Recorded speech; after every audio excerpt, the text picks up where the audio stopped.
Step into Raising Disciples, a parent's guide, where your hosts, Gray King and Jacinta Lewis, collaborate with parents to explore the dynamic connection between faith and parenting. Join them on this transformative journey as they share practical tools and heartfelt stories, empowering you to foster discipleship within your home.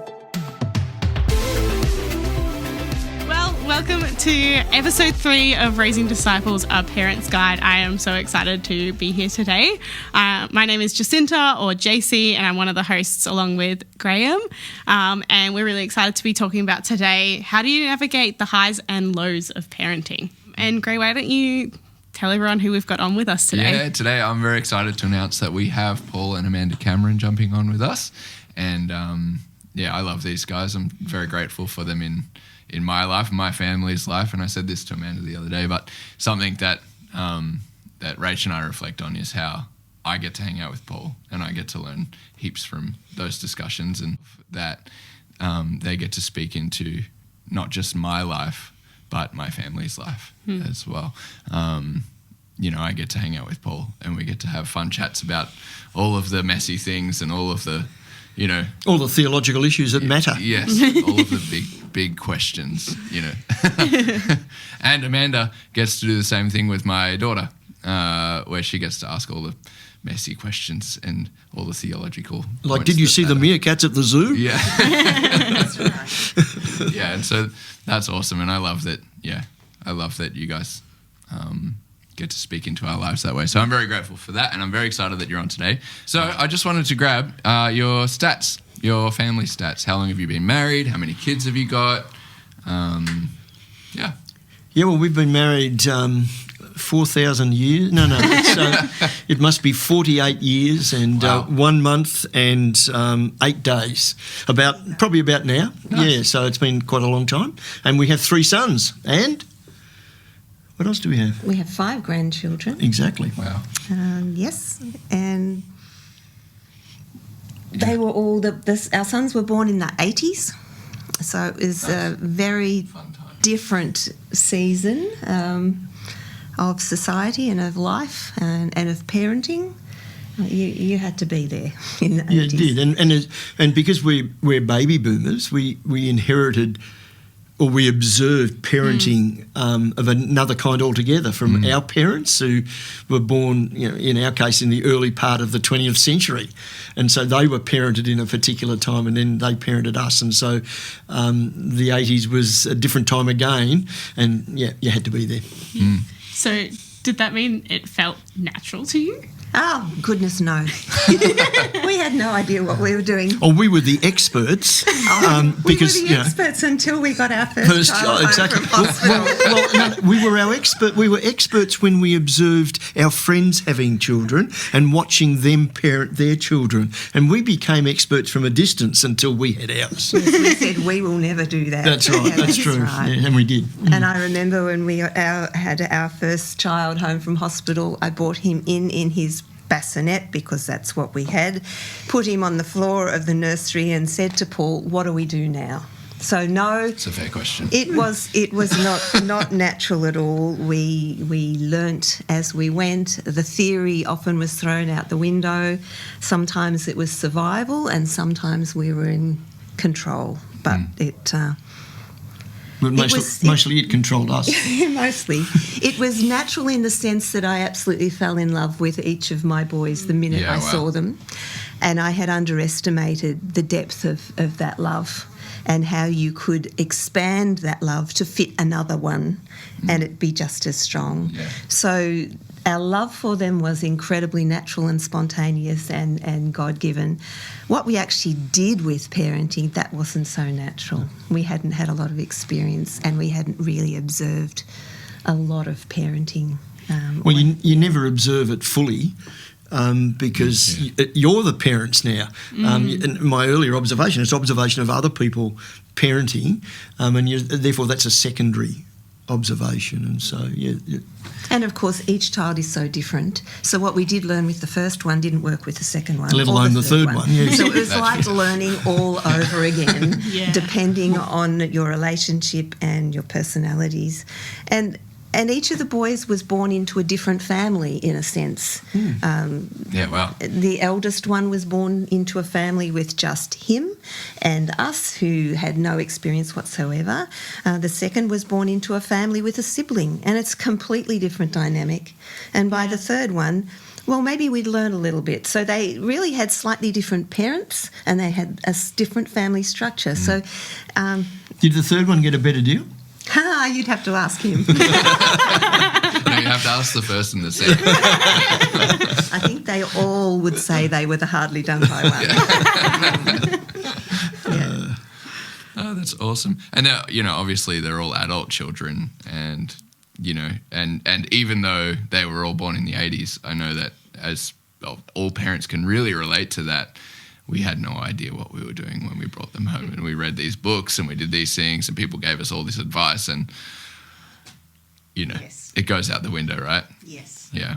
How would you say that you were able to, in that time, and I guess growing up until now, able to convey your faith and what discipleship looks like and all of that kind of stuff to them? Somehow, through all the muddle, we have ended up with 3 amazing men whom I'm incredibly proud of, and they're men of integrity, and it was God's grace that did that, not us. So I can't sit here, we can't sit here as experts in parenting. It often was just hanging on to the roller coaster ride and hoping we'd get to the other end in one piece. And now I look at them in amazement and a lot of pride. Yeah. And sort of sidebarring, but not. We, in terms of discipleship, we talk about spiritual formation, about lifelong learning. I think this is just another aspect, firstly from the parents' perspective, just another aspect of this learning for the whole of life. And we're still learning now to be parents of 40-something-year-old and others, and being grandparents. And so that's just another phase of our learning. So you never, like our spiritual formation, you never actually quite get there. We're always on that edge of something new and something, both exciting and daunting all at the same time. But when the kids were little, it was the simple things of saying a prayer with each of them when they were going to bed. Yep, and reading Bible stories and embedding them in a Christian community, Christian faith community, surrounding them with people that love Jesus. And I think each of the boys, we being in ministry, moved churches quite often in those early days, but each of the boys ended up having an older person in the congregation who seemed to take them under their wing and be like a surrogate grandparent, because we were away from extended family, and each of them made connections with older people. We didn't make it happen, but it was important that they were in a community of mixed generations where they could see the outworking of God through his people. It's interesting because that wasn't by design. No. Because I think we would encourage more often that kind of relationship with an older person, an adult, but actually it was a great discovery and a great experience that we were able to observe that, and that was one of the elements, important elements, and I think it's great now that that we encourage that, that within a multi-generational church that we encourage those connections and those conversations with the little ones who remember what happened at the zoo as the granny in the toddler's room or wherever, but beyond that as well. That's really good. And so those basic elements, and we talked about embedding in a Christian community. That also, an expression of that, of course, is gathering on Sunday. And again, are we in different times than we were in the 1980s into 90s? Or maybe we are, but that sometimes meant saying no to some things that those kids might have liked to have done that were on Sundays, and that maybe was easier but harder to do back in that day than it is now. But again, I think it just embedded a certain understanding of participation and commitment. Yeah, that's awesome. As well. Well, Paul, being the minister of the church, he couldn't escape for any reason, so he had to be there. Paid to be there. Come on. But it was more. It wasn't so much being legalistic as being our family. This is one of our values. This is who we are, and we hold it very highly. And so we do anything we could to have everybody worshipping together each Sunday, whether it was this service or that service or that service. Pick one, doesn't matter if you need to get to something else. But I don't know if it would be as easy now, but we can only talk about then. Yeah. But it was, this is who we are, this is what we do, and this is really important. And there were sporting opportunities and cultural opportunities, but it didn't just seem right. We felt it was right to actually set that parameter or that priority around Sundays. Yeah. As they got older, I think it was less about that and less about talking and more about being. And living out. I think we stopped, rightly or wrongly, we stopped talking so much about and teaching, and tried to model. Told them again and again and again that nothing they could do would ever stop us loving them. And I remember when one of them was very young, I'd say, there is nothing you could do to stop me loving you. And he would say, what about if I... And he thought of the worst possible things. And I would say, it would make me really, really sad, but it would not stop me loving you.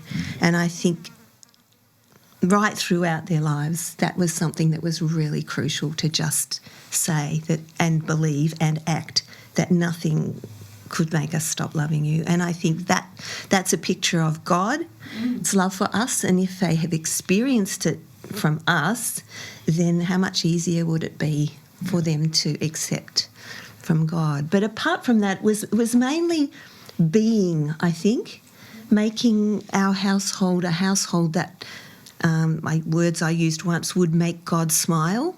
So in our language, in our attitudes, in our standards, to try and be a godly place. Now, goodness me, it didn't always work. And we had, our Barney's the same as anyone else, and I lost it many times. I'm not saying it was a perfect household, but that was our aim, to try and model the things that would make God smile.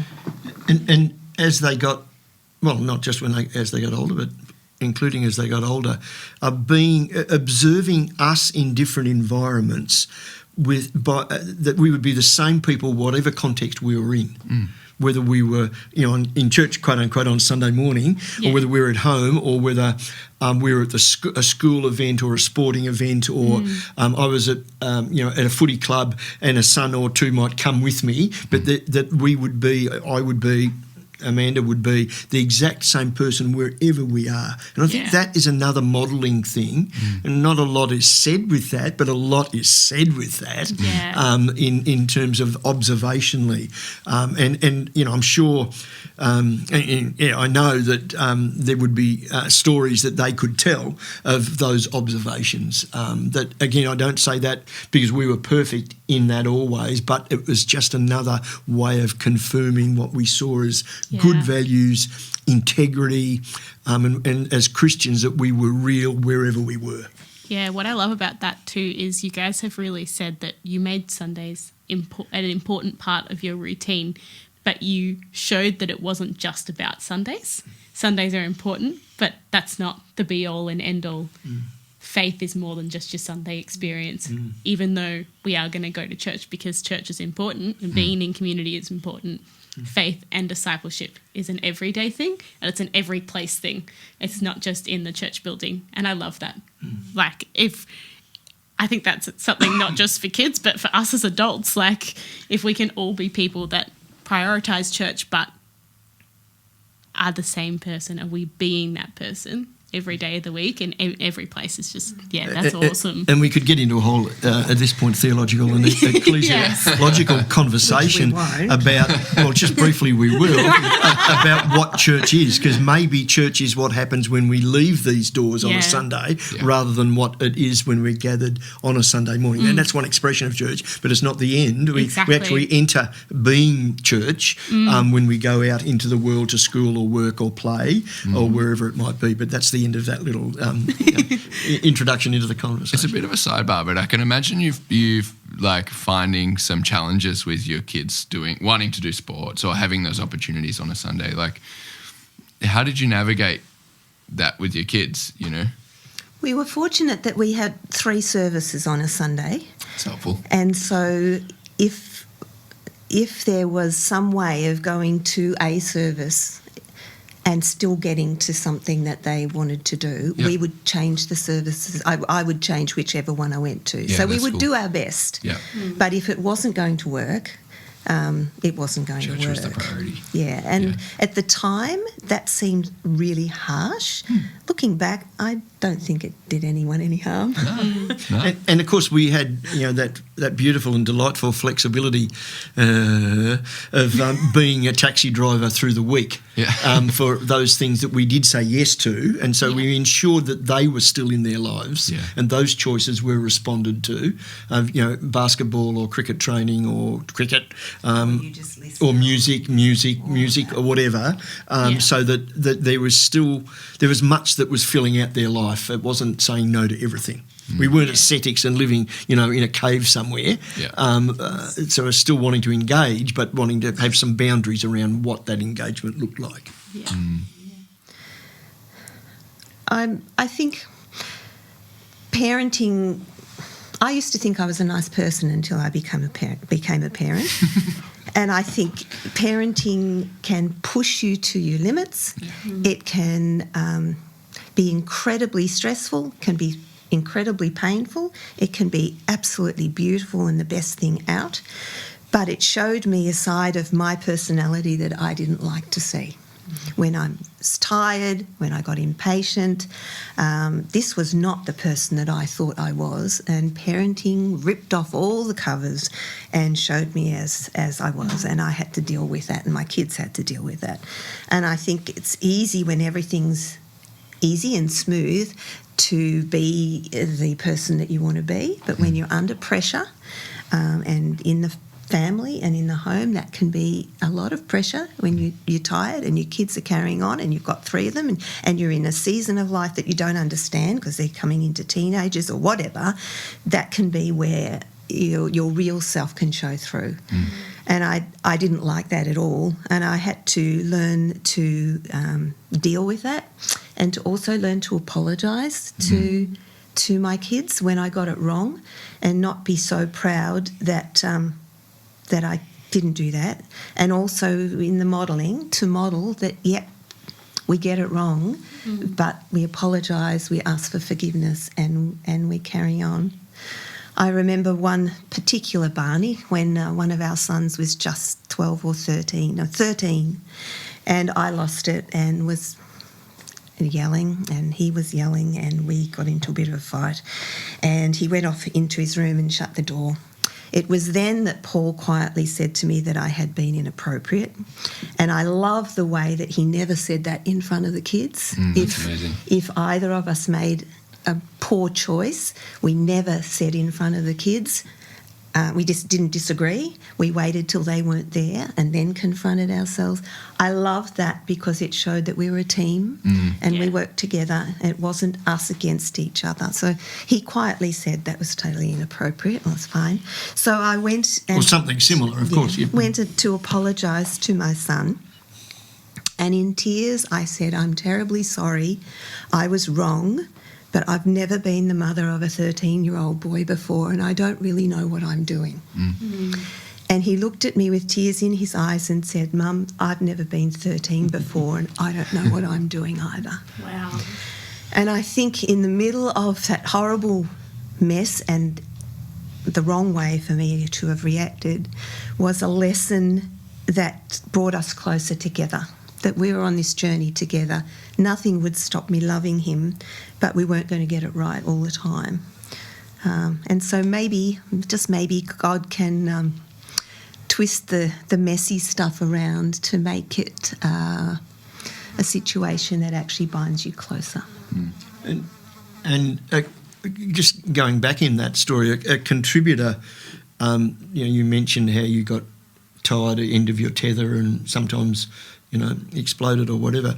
A contributing factor to that was the era in which we lived, and I was alluding to it earlier on, because, we'd grown up in a situation where it was, mum was in charge of home and dad wasn't. He was largely absent working or whatever. And so there was parts of that practice that still was the part of the way I was operating as a parent. And so you bore more of that, probably just because of that. I think observing our sons now as parents, we're noticing that they're much more participating, much more of their time. They're involved much more. Not that I wasn't involved. I was involved differently because of work and location and ministry, but there was still a lot more on you in that period. So I thought at the time you were a really modern parent. Well, compared to my father, I was. With our parents, you were heaps hands-on, and so I thought we were really at the cutting edge. Yeah, until we're watching our kids and doing it. And then we're watching our kids, and we think, oh my goodness, we weren't anywhere near what they're doing, and I'm so proud of the way they are parenting their families. Yeah, that's awesome. But you can only take the step that your generation can take. Yeah. 100%. And I took probably the responsibility of parenting more heavily than you. But not that it wasn't ever shared, as you said. It was always a team effort. But I think that was partly my personality, that I actually wanted you like things to be in control. Do you? What does that mean, and how does that get expressed? Sorry, I'm stealing the question. What does that mean, and how does that get expressed in parenting? Well, I think I was frightened of being out of control, so I was a bit of a sergeant major, which was probably more acceptable back then than now. There was a lot of tell, and there was a lot of expectation of what you will do and boundaries, and I guess I struggled if things started to get out of my control. And that's a personality thing I had to deal with, as well as the season of years. Yeah. What would be, if there is a listener that feels the same way and has that same personality, what would be your encouragement to them? I guess, feeling that way, maybe feeling guilty about being that way, but how do they, have the balance of embracing their personality but still having grace for themselves, if that makes sense? I think I was pretty hard on myself, and so there would have been a lot of guilt and shame in that probably was a bit unfair, but that came from me. I think also wanting to be in control, one of the things I regret is that I didn't allow God into that control as much as I probably could have. I thought I could do this by myself. This was me, and I regret only calling out to God when things got out of my control, instead of inviting him to walk the walk with me. Yeah. That's so good. And I think that's, again, in the broader picture of our understanding of what it means to be a follower of Jesus, and a parent who's a follower of Jesus, and discipleship, etc. We are much more finding ways to communicate and to encourage God's participation and involvement in everything we do, say and think. Whereas, in different eras, there was a different manifestation of what discipleship or formation and what it means to be a parent who's a follower of Jesus was, therefore. And so I think we want to affirm that that parent to engage God's love and grace and mercy for them as well as in their parenting. Not that we didn't, and not that we weren't Christians and whatever, but we did it and manifested it differently because of the culture and the context of church and faith back in the olden days. And I think another thing I would comment on is that I think I wanted to be the perfect and the best parent because I'm a bit of a perfectionist. And when you're working with people, perfection is really even little people who are of our flesh and blood. It is unrealistic. You're perfect. For a day or so. So I think I had very high standards of what I expected of myself. Yeah. And I have heard the term when I was working in Focus on the Family for a while, and they were creating a parenting tool for 0 to 4-year-olds. One of the terms that they used was to be a good enough parent. And that sounds, that's not much, but I think it sounds good enough, doesn't it? I think it's actually refreshing because we don't have to be perfect parents. Yeah. We haven't got perfect kids. We're not perfect, and that's life. But to be a good enough parent and to accept that and to live with that. Yes, that you're going to make mistakes. It's not going to all be perfect. Your kids are not going to be perfect, but that's not the goal. The goal is to be good enough, and that was I think that takes a bit of that weight off and allows you to take a deep breath and say, I'm doing okay. Yeah. I'm doing okay. And then if you think about that and then what you said earlier about responsibility is we're good enough and it's all through God's grace. Like I love that picture you've painted. Yeah. We've kind of elaborated on some stuff, but I guess with lots of grace in this next part, I just want to ask you guys, what are some things that you would do differently, even in the time that you were in? Well, we've covered a little bit about that, about inviting God to be more into your space. Yeah. I think if I had that time over again, I would talk more about my own faith and my own faith journey. Okay. I didn't do that very much. I tried to model it, and I was the RE teacher at the school and taught RE for 10 years. Did you have our kids in the class? School. Yes, I had own kids in the class. I mean, all of those things happen, but I don't think I actually sat down very often and just talked to my kids about what God was doing in my life. It was a little bit more distant than that, and I think I'd like to change that, and I'd like to have shown a bit more patience too. Yeah. And I think mine would come back to what I was mentioning earlier of notwithstanding the unique ways I was able to participate in parenting, because being in local church ministry and the school was across the road, and the other school was up the street a little bit, I was able to be there at activities that other dads weren't. So, but just on the home front element of parenting, again, that's what our reference would be now to our kids that live. If we live that time again, well, I think I would act out that differently, and we make that. Whilst it was totally a team effort, and never was a question about that, it would be more of an active or proactive team process. Yeah. And can I just add, I would allow you to do that more than I did if I had my time over again. You wouldn't have given me the space then? It wasn't just... So it was maybe protecting myself that I went out the street to minister, was it? It wasn't just you not participating. No, it was actually a good point. Me saying this is my role, not yours, but you can help a little if you want You're to. the mother hen. Yeah, yes. and that was the days. That was the day. Well, and you can see that, like, the drips and drabs of that in our culture still. Oh, yeah. Sometimes, like, it's pretty easy for me to just make my way off to work and leave Rach with the kids to do breakfast and, all that kind of stuff, and not think about what my day what their day would look like if I just stuck around for half an hour to like help out with the breakfast, and they're getting dressed and they're getting shoes on, which apparently takes an hour to do. Yeah, so that maybe it's a little bit of a default that you've inherited, but maybe there's a human a default towards selfishness as well, that we're really just looking after ourselves rather than what's around us. So it may or may not be totally related to parenting.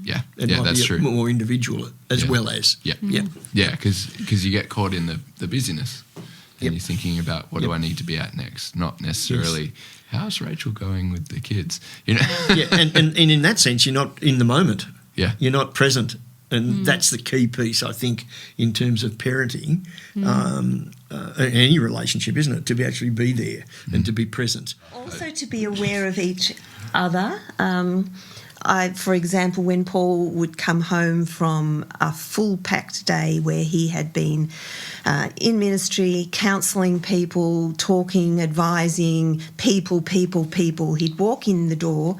I would have been home all day with the kids, so I'd want to chatter, and we had to realise that, okay, this isn't working. When he comes in the door, I need to leave him for half an hour. You say hello to the kids, but kids, just give Dad some space for half an hour, and then he would come out and we'd be fine. And so I think we need to have realistic expectations on each other as well. He had a full day of people talking to him, and the last thing he needed was he just needed some space. And so I needed to learn to respect that. And then he respected the fact that I needed him to come and help with the kids. So I think it's looking after each other as well and is an important thing.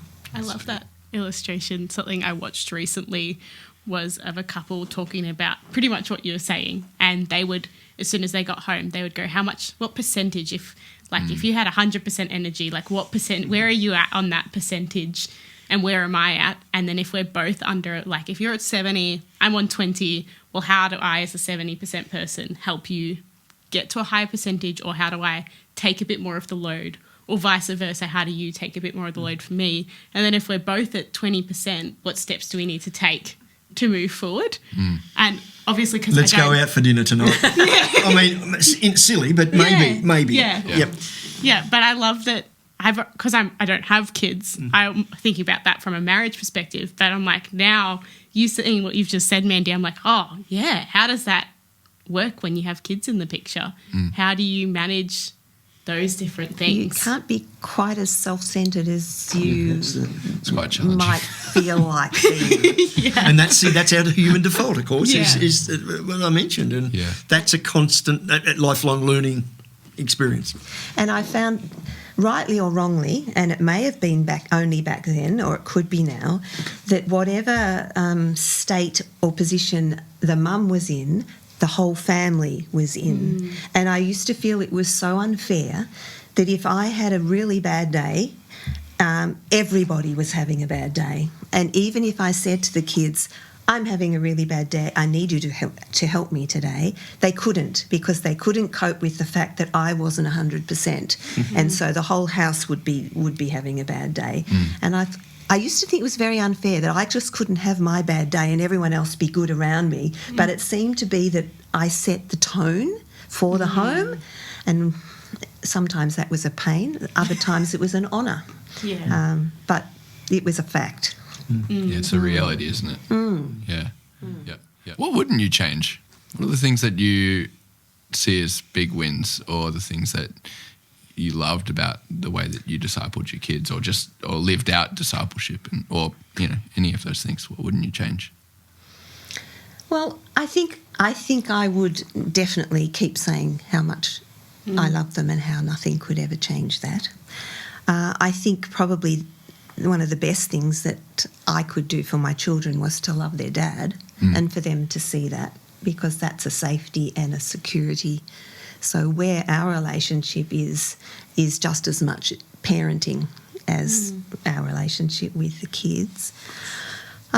I think there's some things that we got right, and some things that I think, we did that well and we'd do it again. And they were things like lots of laughter, lots of fun, lots of play, lots of doing things wicked, like let's be wicked and go and buy some chips. Or something ridiculous, and they'd all get into the wicked, that was just fun and creative and... Yeah. And I wouldn't change creating silly family stories. Oh, no. That we're still and they're still happening. We just got one yesterday, and so it's still being lived out. But we were in Sydney when the kids were little. My mum and dad were in Mildura. Mandy's dad and mum and then mum only were in Melbourne, and so there was a lot of travel and lots of places to stop and a lot of playgrounds to stop in travelling to either of those places. And so that's all. There's just family mythology built up around different stopping off places that still is a part of their folklore. It's a part of the Cameron family folklore, and they've had to take their own kids, their wife and their own kids to see some of these things. That. But I wouldn't change that, because as silly and stupid and inane they are, it's a part of who we are. Part of our story. And it keeps us laughing. And you get a text yesterday on WhatsApp about something related to that, and you just laugh again because of something that happened, So they're the fun things that hopefully they get remembered as much or more than some of those other moments. I wouldn't change, and it was, again, a bit of a gift, like I indicated earlier, because I was in ministry in a local church in a local area. It was easy for me to go to the school to be where the boys were for activity, to go to cricket on Sunday morning. You went to basketball Saturday morning. Sorry, did I say Sunday? On Saturday morning, and you went basketball mostly Friday night. But those sort of things were just building connections with them, but also with their friends. And with cricket, you're there from 7:30 or 8 o'clock until midday or 1 o'clock or something. And you're meeting their parents and interacting, and I wouldn't change that sort of stuff, because, again, that was good for the kids to see that happening, but it was also good for them in thinking through how they connect with people. Yeah. And I wouldn't change, although I would have liked to back then. Looking back, I wouldn't change being the designated driver. Driving one of our boys to his basketball game in Dramana at 10. We have a visitor here. Come on. At 10:30 p.m. on a Friday night was the last thing I wanted to do. But in the car, that's with the whole team, or just him, was some of the best conversations in the car with a teenager, and then packing the whole... Because we had a Tarago. We had a Tarago. The whole indoor beach volleyball team in the Tarago for a game at Thomastown at 9:30 from Doncaster. Who would want to do it? But in the car... You hear lots of things. You hear what's going on in their worlds. You hear the kids talking, and you pick up on what's going on for them and what the issues are and what sort of friends they're mixing with and what the values are. And you get home at 1 a.m. absolutely exhausted and think, why did I do that? But looking back, they were gems of a time. Yeah. So I'd keep being the designated driver. That's cool. It's funny you say that, because Mel said that. Yes. A few weeks ago in another podcast, she said, fight with your partner to be the designated driver or to drive your kids around, because the conversations feel like it when you've got to pick them up from a 16th birthday party at 1 o'clock in the morning. But do it. Yeah. But do it. That is great advice. It's great advice. It's funny because you'd look at something like that and you wouldn't think, I wouldn't think, in 10 years' time or whatever, I can't wait to drive my kids around. No, you don't. And often it's something that people complain about the most. And so I love that you're able to use your hindsight and encourage people to see the best in it. Yeah. And I think getting involved when appropriate in their schools, like you said. As I said, I was up there with teaching RE in the days when that was done, to the point where one of the little kids in the school came up to me one day and said, "Oh, you're the Jesus lady," which I thought was the best compliment ever. But it was being there, so you were involved with your kids, with the teachers, in the school community, and you had a handle on what was going on. By the time they got to secondary school, I was out of there. It wasn't me. But Paul was on the school council for secondary school. He's president of the school council. And the boys saw him being in their world. And it was okay, even, that I was there in their world. Giving the speeches at speech night. And we're so proud that he was in that space. Yeah. But it's not just because of the role that I had that I was able to do that. I think that if we're truly going to see, have impact on our neighbourhoods and our community, here's an old-fashioned word, it behoves us. Oh, my goodness. It behoves us as people who are working out what it means to follow Jesus to be active in our school communities. And if it's a government or public or a private or a Christian school, active and participating in that world for a whole range of reasons, because you get to know what's going on, but also so you can be a positive contributor to it. And I think that actually is complementary to the parenting process as well. And kids were very proud. Well, for some reason, of that. Yeah, they were. Yeah, how's he going to get Christmas in this year, they'd say, in a government school. In the speech night event, how are you going to get Christmas wrapped up in this? And it's not too difficult to do that, you see. Somehow. Always. But again, point being, participation, active participation in those spheres beyond what we do on Sundays. I think the years that we were parents of younger children and teenagers were the easiest years to be in our communities, because you're automatically getting to know other kids, other parents. You're moving in that space, and it was so easy. Now we're older and we're living alone, and it's really hard to get to know neighbours and your community. So the kids are giving us a gift of here's this community ready for us as a family to be involved in and show who our family is and what our family values are. So it's a gift. I remember early on we felt like God was saying to us, as an encouragement, your kids are an expansion of your community. They're not going to, because, often married couples, they're like, okay, when I become a parent, I'm not going to see any of my friends anymore because I'm wrapped up in all that kind of stuff, which is partially true, but it actually opens up a whole lot more. The truth is, like, we have so many more friends now, and we're still friends with heaps of, like, non-married, single, just married, all that kind of stuff. And it's amazing. And we're in that school phase right now where we just get to enjoy meeting new people and making new friends. And we have, we've made so many new friends in this season. It's so precious. Yeah. Awesome. Well, we've talked about a lot of different things today, which I love. We've really unpacked that highs and lows of parenting. But I wanted to ask you guys, and I don't know how you're going to do it. I'm glad you guys are answering this question. Well, you haven't heard our answer. But how would you guys summarise, I guess, our discussion today? Parenting is a privilege. It's a rich experience. It's a part of the way God has designed the world, and we get the privilege of work with Him and His Spirit in that process. And as I started off saying, probably that's a lifelong learning process. And it doesn't just stop when your kids are teenagers or when they're 20 and they leave home, or 35 when they leave home, or whatever, or when they're married and they have whatever the journey might be. That is a process. So I think that for me would draw all of what we've been saying. How would you enrich that?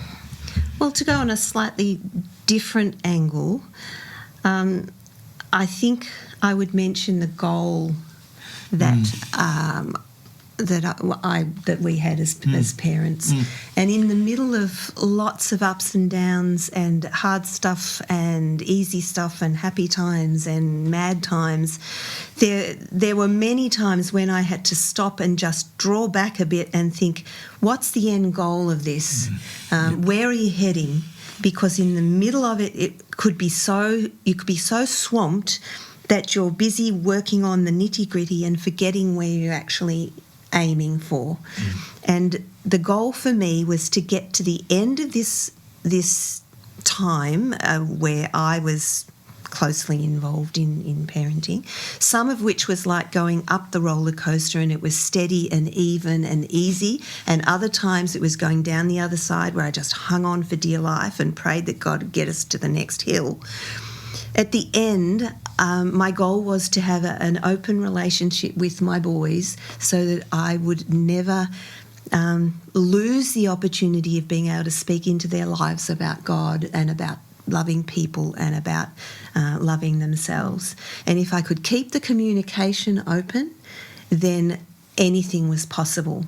But if I made a decision now in the heat of the moment or in this situation which cut off that communication, I would lose the opportunity to ever speak into their lives again.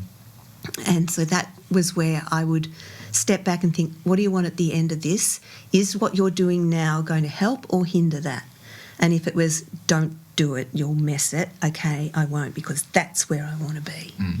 And along the way, ensuring that to get towards that goal, that you've got lots of time for play and lots of time for fun, because that's the basis on which the important conversation one day will happen when you stop doing anything else and just look them in the eye and listen to what they're saying. Because those moments will come because you've got that relationship built. Yeah, and no matter the age, right? Correct. Yeah, that's Correct. awesome. Yep. Your hindsight, regardless of whether it's painful or fun, is gold to the parents listening. So I just really wanted to encourage you guys in that.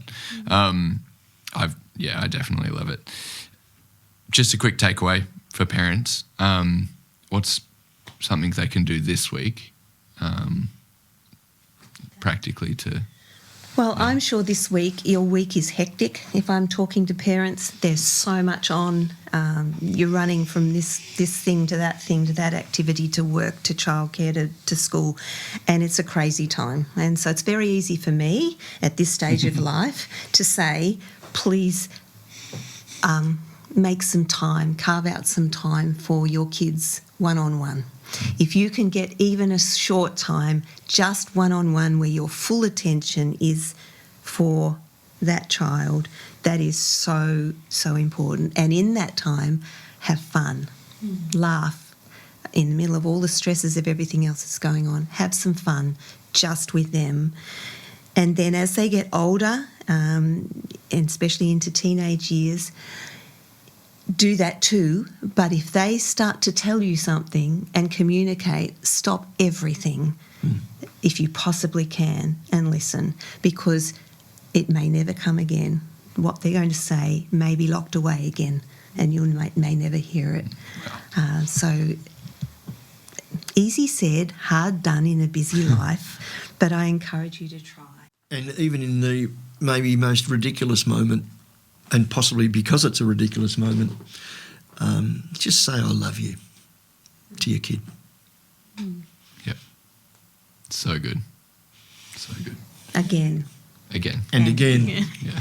And again. Yeah. And mean it. So I love that you guys have just brought that back to such simple, practical things. I love that. That's so good. Maybe Mandy, would you be up to praying for our listeners today as they go out into their weeks? God, we know your Father heart, and we thank you that you have given us the incredible privilege of being parents, of experiencing a love that we wouldn't have known, and experiencing such beautiful times and being challenged by tough times. And we pray that we will be open to allowing you to walk with us, that you will invite us, we will invite you to journey with us through our parenting, that you will bind us together with our kids, help us to be wise, help us to be patient, and help us to enjoy every minute. And we thank you that you'll never let us go, and you'll never let our kids go, and that you love us more than we can ever imagine. Amen. Amen. Thank you for joining us on this episode of Raising Disciples, A Parent's Guide with Gray and Jacinta. We hope you feel inspired and equipped to continue nurturing discipleship within your home. Don't forget to subscribe for more practical insights and heartfelt stories on your journey of faith-filled parenting. And we pray that as you move forward, you would see and take hold of the opportunities God gives you to disciple your children in everyday moments.